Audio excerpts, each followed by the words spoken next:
Bus stand का भूत। यह कहानी एक छोटे से कस्बे की है जहां एक पुराना और वीरान बस स्टैंड था।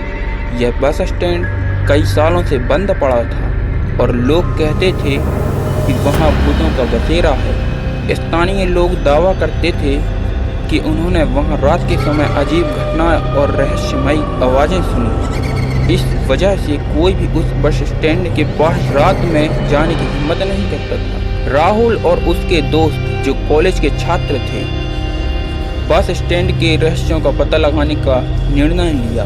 वे दोनों रोमांच और डरावनी कहानियों के शौकीन थे और उन्होंने तय किया कि वे इस बस स्टैंड में एक रात बिताकर उसकी सच्चाई जानेंगे। एक रात राहुल और उसके दोस्त बस स्टैंड पहुंचे।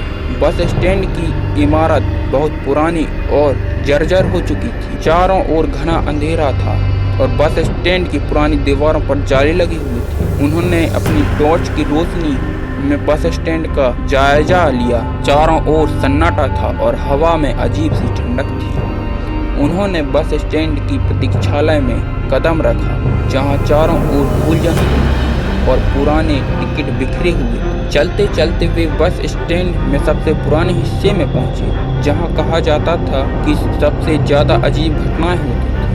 प्रतीक्षालय में घुसते ही उनकी टॉर्च की रोशनी झिलमिला उठी और एक डरावनी सी चीख सुनाई दी। राहुल और उसके दोस्त ने डर के मारे एक दूसरे को देखा, लेकिन उन्होंने अपना हौसला नहीं खोया।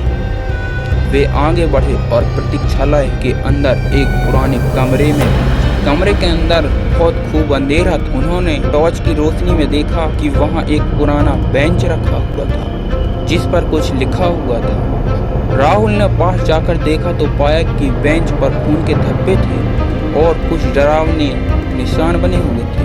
तभी अचानक कमरे का दरवाजा अपने आप बंद हो गया। चारों ओर घना अंधेरा छा गया। उनकी टॉर्च भी बंद हो गई। अचानक उन्हें एक ठंडी हवा का झोंका महसूस हुआ और उन्हें किसी के चलने की आवाज़ सुनाई। वे दोनों डर के मारे चुपचाप खड़े रहे।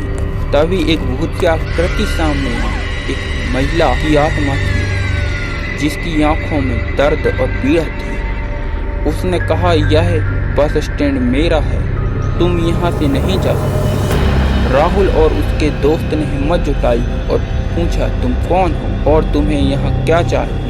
महिला की आत्मा ने कहा, मैं एक यात्री हूँ जो इस बस स्टैंड पर अब अपनी बस का इंतजार कर रही हूँ। एक रात कुछ बदमाशों ने मुझे मार डाला और मेरी आत्मा तब से यहीं भटक रही है। मुझे मुक्ति चाहिए, लेकिन इसके लिए मुझे न्याय चाहिए। राहुल और उसके दोस्तों ने उस महिला की कहानी सुनकर उसे न्याय दिलाने का निश्चय किया। उन्होंने स्थानीय पुलिस से संपर्क किया और उन्हें सारी घटनाएं के बारे में बताया। पुलिस ने मामले की जांच की और कुछ दिन बाद बदमाशों को पकड़ लिया। महिला की आत्मा ने राहत से सांस ली और कहा, तुमने मुझे न्याय दिलाया, अब मैं शांति से जा सकती हूँ। महिला की आत्मा धीरे धीरे गायब हो गई और कमरे का दरवाजा फिर से खुल गया। राहुल और उसके दोस्तों ने राहत की सांस ली और बस स्टैंड के बाहर निकल गए। उन्होंने गाँव वालों को सारी कहानी बताई। गाँव वालों ने उन्हें धन्यवाद दिया और कहा कि अब बस स्टैंड में कोई भूतिया घटनाएं नहीं होगी। राहुल और उसके दोस्तों ने उस घटना के बाद कभी भी ऐसी खतरनाक जगहों पर जाने का साहस नहीं किया। वे हमेशा उस रात को याद रखते हैं और महसूस करते हैं कि उन्होंने एक निर्दोष आत्मा को मुक्ति दिलाने की मदद की। यदि आपको स्टोरी अच्छी लगी हो तो लाइक करें, फॉलो करें, चैनल को सब्सक्राइब करें। धन्यवाद।